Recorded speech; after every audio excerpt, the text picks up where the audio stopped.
Thank you for joining. We'll get started. Jonathan Fagan. Hi, Kelly. You're putting up numbers more consistently than you have at any point in your career. Do you think this is the best you have played in your career? Yeah, I would definitely say it's up there. For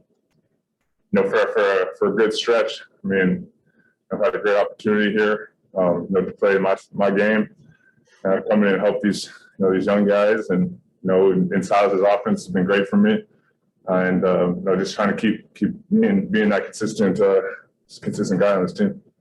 So when you get to the offseason and you're making career decisions that will have to come, how much of a factor is that, or is it not, do you imagine, in some of the things you have to weigh?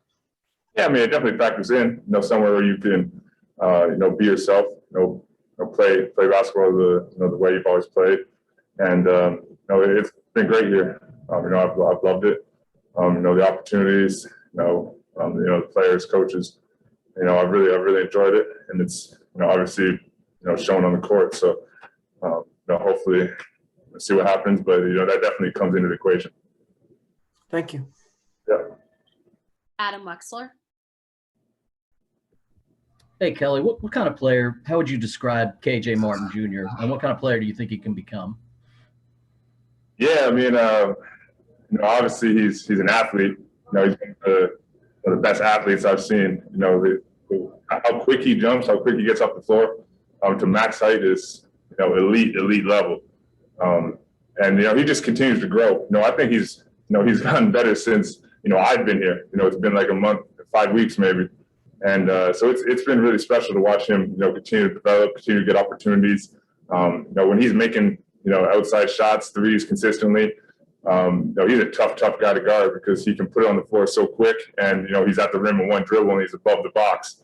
So just keep developing. He kind of doesn't have a true position, but can do a lot of different things. He's deadly in pick and roll. Because he can get off screen so fast to the rim and, elevate. Obviously when he's spacing the floor and making shots, that's huge. You can get out and run in transition. And then defensively, he can basically guard 1 through 5. So he's matchup nightmare on both ends. And, I think that's what he can really develop into. Just that, that guy on your team that, can do a little bit of everything. And, there's kind of no ceiling for him, literally and figuratively. Like you're saying, well, you're in a league, everybody's elite in some form or fashion, whether it's shooting or ball handling or vision. Is his athletic ability or leaping ability at the very, very, very high end? Yeah, I would say it's upper echelon. I mean, people ask me, about to play Derrick Jones tonight. I play with him. Who people say is an elite, jumper. I would put him up there with him. He does stuff that you don't see, even in the NBA. How quickly he gets up, to max heights. It's unbelievable, especially for someone his size. Yeah, he's unbelievable that way. Jonathan Fagan. Just to follow up with what I was asking before, what are the other factors? What are the things you imagine? Obviously, offer has to enter into it, but what are the things you're looking for? Yeah, I mean, obviously, money is a factor at some point, but fit, how you're fitting, opportunities, style of play. Obviously, you want to win, but you also want to help somebody win. You don't want to just go and kind of get lost in a shuffle. You want to, go and contribute and help a team grow and win and, do something, special. So, that kind of all factors into it. And then, obviously, you got to look at, 1 year versus 3 or 2 or 3 or 4.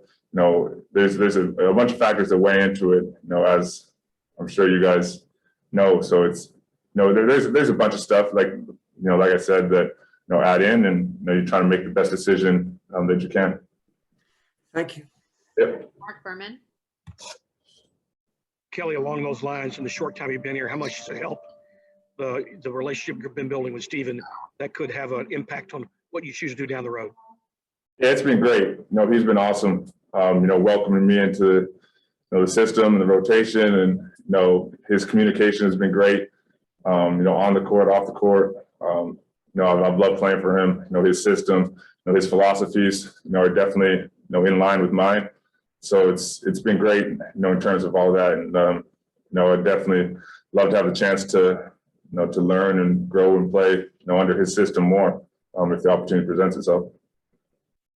Adam Wexler. Kind of along those same lines, from the outside, it seems a little unfair for us to kind of grade out what kind of coach he is when there was no install before the season. He's got a totally brand new team. They've all been hurt. Everybody's been in and out, and you can't practice. How do you forecast the kind of coach you really think he can be if he has all those things, which normally you would have? Yeah, it's tough. It's really tough. I saw something the other day that said there's 30 different guys who've played, for the Rockets this year. It's been 40 different starting lineups or something like that. It's just hard when there's no coherent consistency and cohesion, to be able to, install a system offensively, defensively, all that kind of stuff. And like you said, you can't practice. There's no practice days. Since I've been here, we've had 8 guys available, more than we've had, 10. So we basically can't even if we could practice, we couldn't even play. We don't have enough guys. So it's been tough. It's tough to like you said, judge someone or grade someone on that. I think he can be good. I think he can be really good. He's one of the best basketball minds. I think this game has to offer him. He knows what he's talking about. He's diligent. He works hard. Obviously guys enjoy playing for him.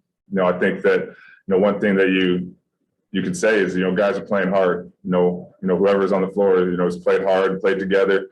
Since I've been around at least, and that's a testament to him and who he is and how he conducts his teams. Thank you, Kelly. We appreciate your time. Yes.